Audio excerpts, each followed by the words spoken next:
This morning, I'm beginning a series of sermons that will start today and will end in August. And it is based on a group of sermons entitled Our Life Together. David, would you go to the first slide? In Acts 2:42, you just heard it read, we read this about the early church. And they continued steadfastly in the apostles' doctrine and fellowship, and in the breaking of bread, and in prayers. As a community of faith, many churches place great importance on doctrine, what we believe. You know, all different denominations, independent churches, all of that has been created over differences in understanding, opinion, theology, based on our doctrine, on what we believe.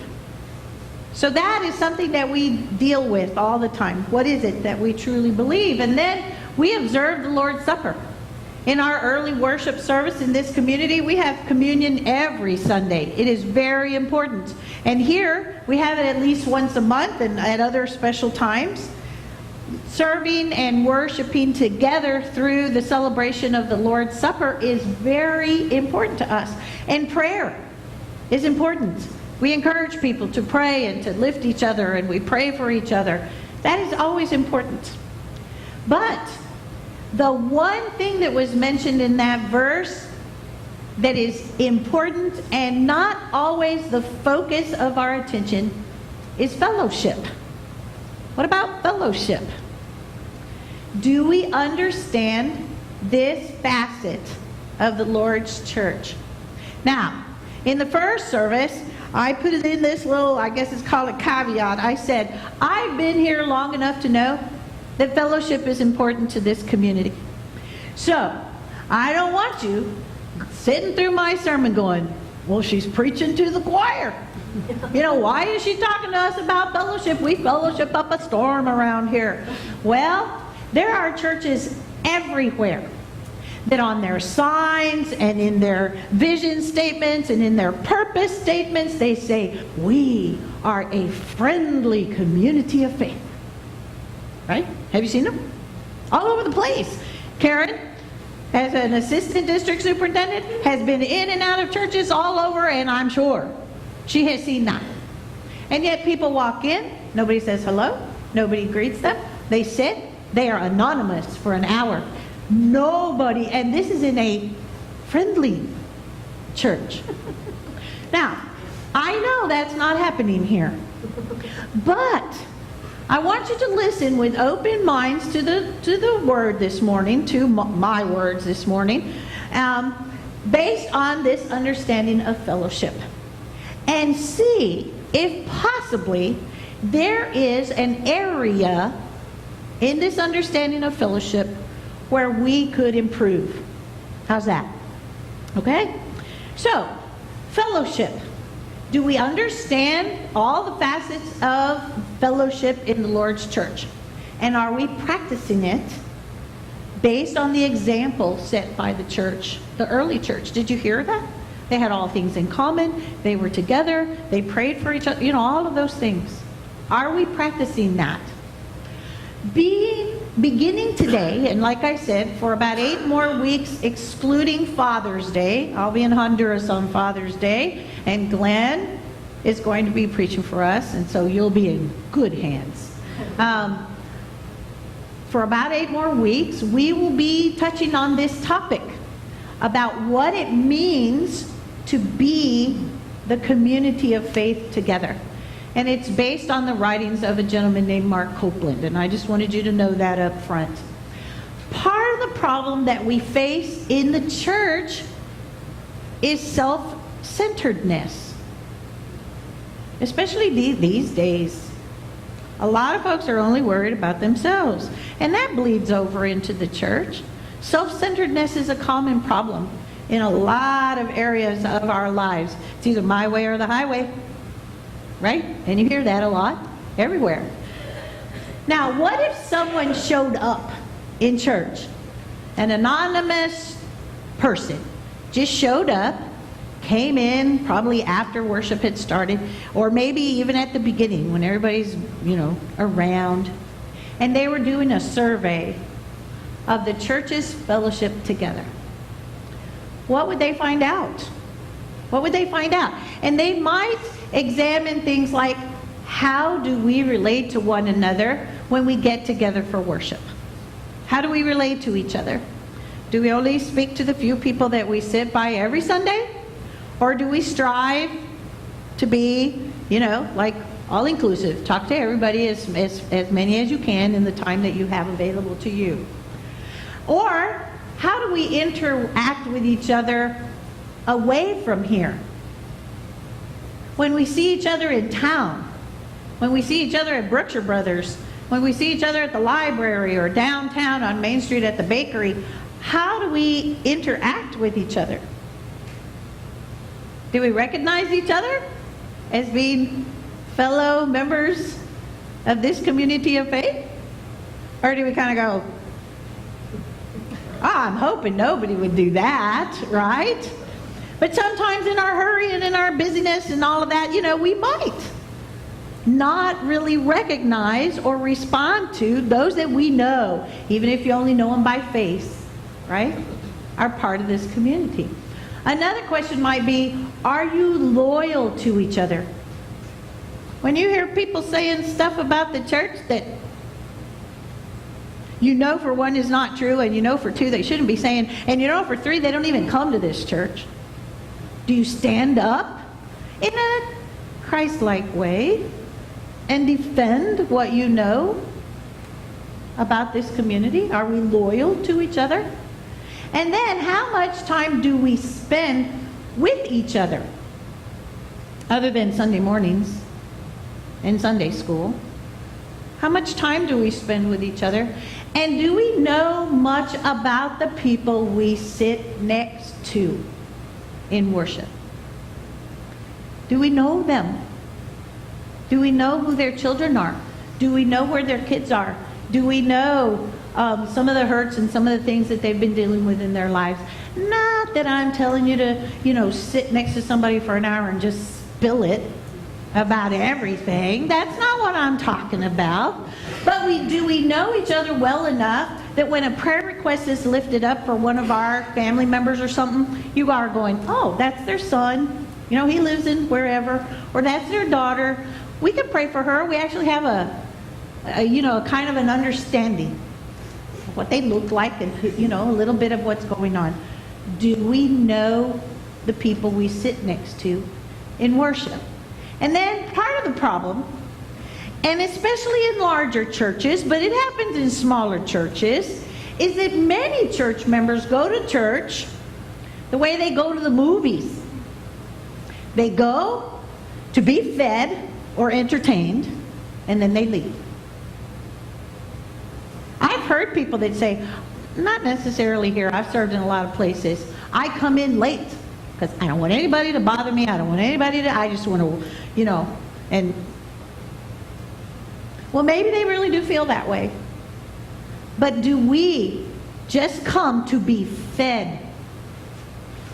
I just come to be fed instead of I come to worship God. There's a huge difference there.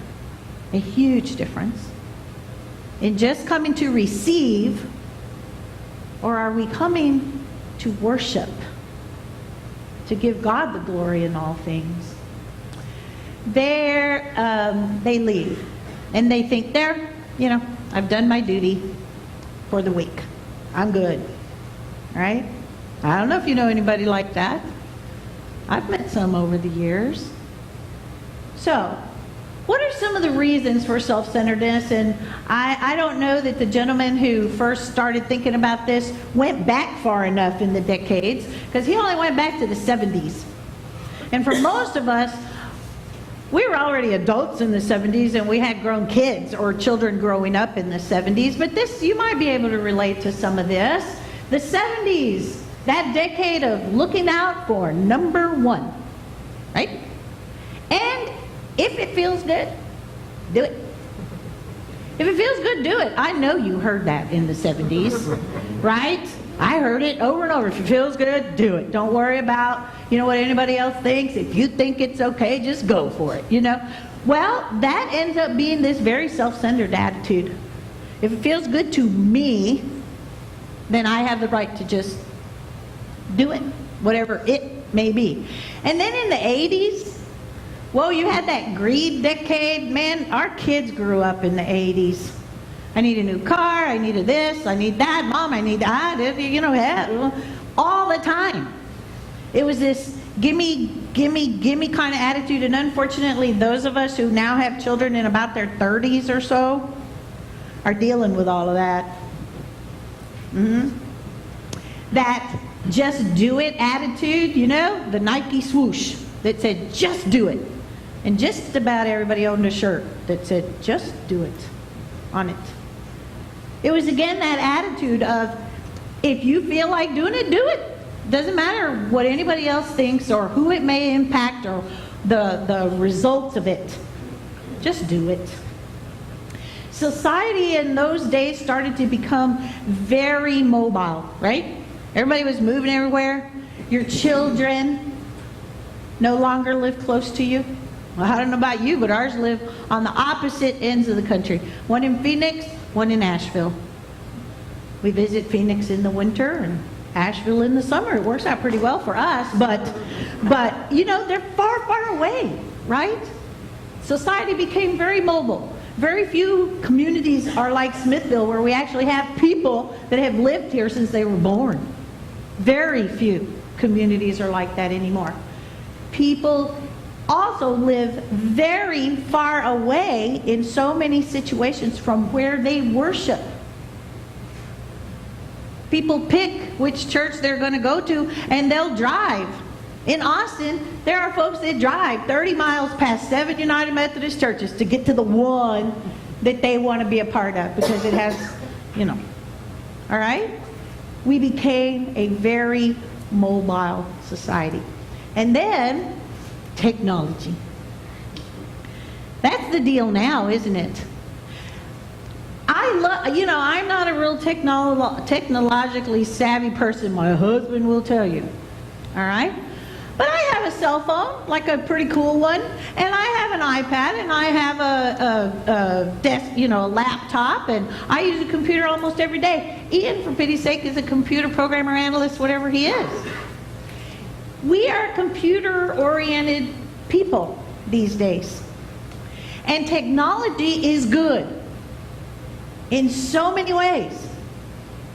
But it has also led to the fact that most of us no longer speak to each other face to face. Face to face. Every once in a while, I'll be driving along somewhere and I'll call my son and he'll say, "Well, hi, Mom. What's the matter?" And I'll say, "Nothing, Matt. I just wanted to hear your voice. I just needed to hear your voice for a minute." And then he's always real surprised. But we have a tendency to text, or Facebook. He'll still Facebook us, though they're on other things now, but we're old, so they'll still Facebook us. And it's a problem because we have gotten to the place where we're depending on the texted word, which half the time isn't spelled right or isn't done correctly or, has too many capital letters and all that kind of stuff, to communicate with each other. And so less and less communicating is actually happening. And less correct understanding of what you intended to say is actually happening. People are misinterpreting all over the place. So technology that has taken away almost our ability to talk to each other has caused more and more of that self-centered kind of understanding. Now, how should the church be different? How should we be different? First of all, 1 Peter 4:9 says, "Be hospitable to one another without complaining." I love that little section of it. Without complaining. Be hospitable, welcoming, encouraging, blessing people, encouraging them to come and be part of the community. And the next one says we are to care for one another. 1 Corinthians 12:26 says, if one member suffers, all members suffer together with it. If one member is honored, all rejoice together with it. In other words, we are concerned about each other. We mourn when they mourn. When we mourn together, we rejoice together when one rejoices. And then we are to pray for one another. James 5:16 says, therefore, confess your sins to one another and pray for one another, so that you may be healed. The prayer of the righteous is powerful and effective. Praying for one another is a very powerful thing. And then we move to the next one. We are to teach and admonish one another. We don't have too much problem with the teaching part, right? You know, Sunday school teachers, and we come and we do Bible studies and we come to worship, and I strive to teach you something, or, you know, whatever. But the admonishing, where if we see somebody that we know is doing or saying or being some way that they should not be, we are in love supposed to admonish them, supposed to try to encourage them to stop doing whatever those things are. We're not very good about that sometimes. And then it says we are to serve one another in love. This is the most important thing.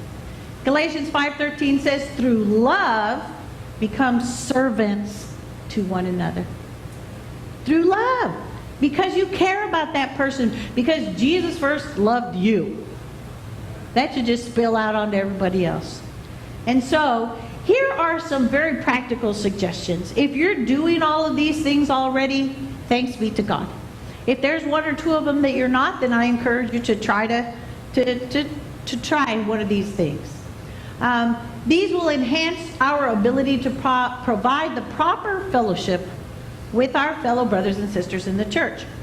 First of all, learn the names of the members of the church. Yikes, I've been working on that for 6 months almost, and I still, you know. But, hence the name tags, y'all. Look at all those name tags back there. I find it hard to believe that many people aren't here this morning. I think a lot of you are sitting there with no name tag on. Okay? Do not expect me to know your name yet. I was having a 30-minute conversation with a lady the other day. I thought I knew who she was. I was sure I knew her name, and I called her the wrong name for 30 minutes. And she was so sweet and so gracious, she never corrected me. Well, you know, in a 61-year-old brain, guess what her name is now?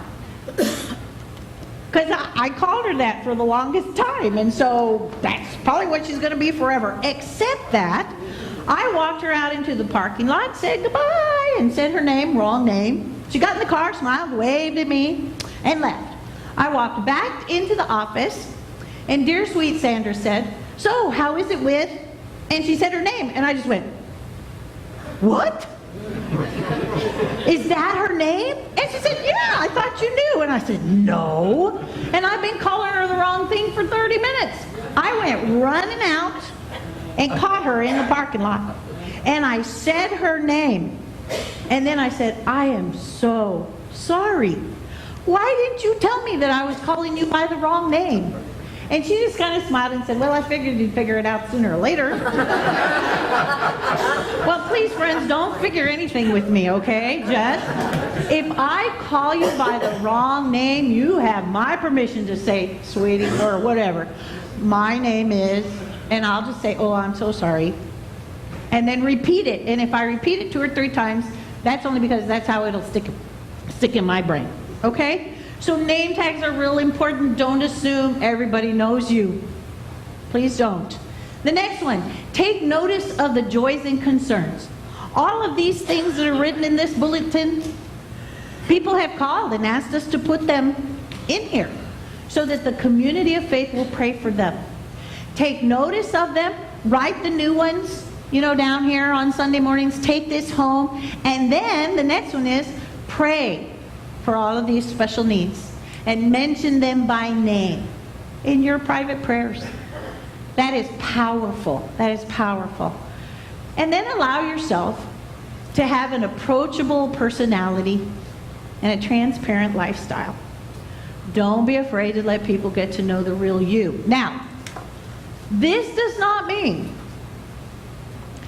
that you corner somebody and just kind of go all over them, you know, and tell them everything, all the stuff, all the problems. You know, if they ask you how you are,